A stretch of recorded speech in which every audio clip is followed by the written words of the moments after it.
Ang tarasa, ngayon tarasa, ngayon tarasa. Yung bandito magkakita ng Cutter.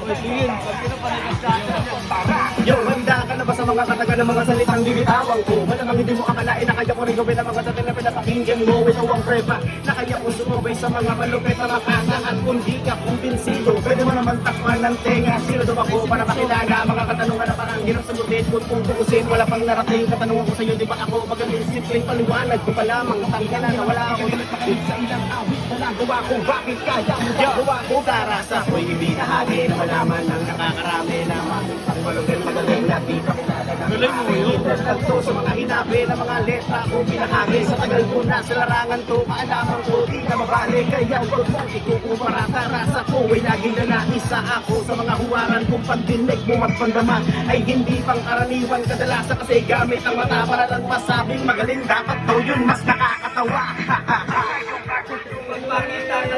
Ganito ang tunay na husay pagdating sa musika ng rap wikang Tagalog na ginamit walang halong pagpapanggap respeto sa mga naunat nagmamahal sa musika ng rap. Panahon na taghirap hanggang sumarat na yun nilalasa hindi na wala aking gigil sitwasyon man ang umipigil sa tulad kong pangkaraniwan at di pansin ng karamihan. Pinakita ko ang tarasa na dapat yung maliwanagan kung isa ka na may tarasa na dapat din paniwalaan kaya ngayon ka dito magpakita ng tarasa.